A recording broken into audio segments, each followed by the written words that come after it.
Hi everyone, welcome to New York City. We're here with Charlie Pasarell, who will be inducted into the International Tennis Hall of Fame in the class of 2013. Tell me about this honor.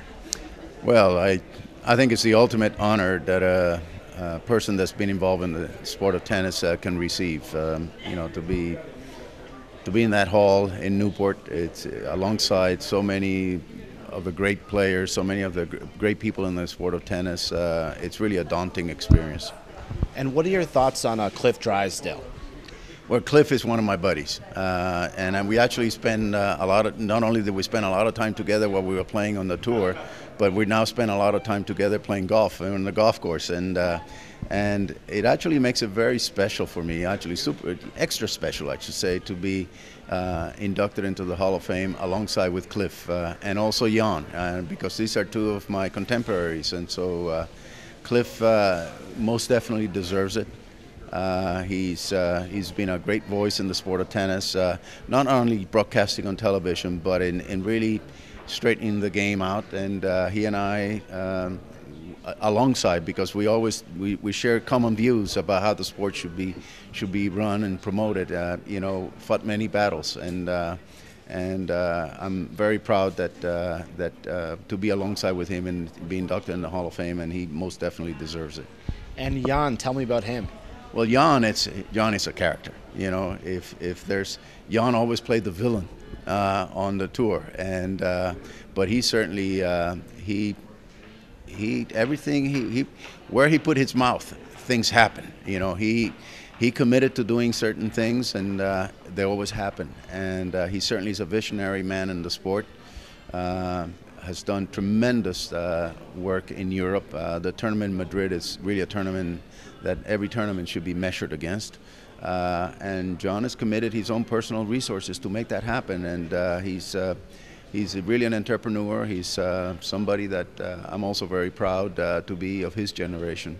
And also Martina Hingis, such a great player, someone who you've seen grow up. What are your thoughts on her being inducted? Well, needless to say, Martina Hingis is one of the great champions of the recent past. And you don't have to go too far back to realize what a great tennis player. I think strategically, she was probably one of the best tennis players I ever saw play the game. She was not very big, did not have a lot of power, but she played the game perfectly. Her strategy on the court was always perfect. And she could handle some of the more powerful girls on the tour only because she played the game very smart. And she was a real credit to the game, and certainly somebody that deserves it immensely to be in the Hall of Fame. And then the other final fifth inductee, what are your thoughts on Thelma Coyne-Long? Yeah, Thelma Coyne-Long. Obviously, I did not know her. She's 95 years old, but certainly her record speaks for herself, and she was one of the great champions from Australia. Stan told me a recent story about that when he called her, and Stan Smith I'm talking about, called her to tell her that she was going to be inducted into the Hall of Fame. She said, well, it's been a long time. I probably should have been in it long before. And she's probably right, because her record was an amazing record. And she was playing tennis through the very difficult periods in the world. It was during the war years, and she was in the Army. So it's certainly great to have her on the Hall of Fame as well. And when you look back at your career, what are some great moments that stand out? Goodness, there's so many, but I think our Davis Cup campaigns, particularly the one in 1968 when we won the Davis Cup, was a very meaningful one. That was a very trying years as well, if you can remember.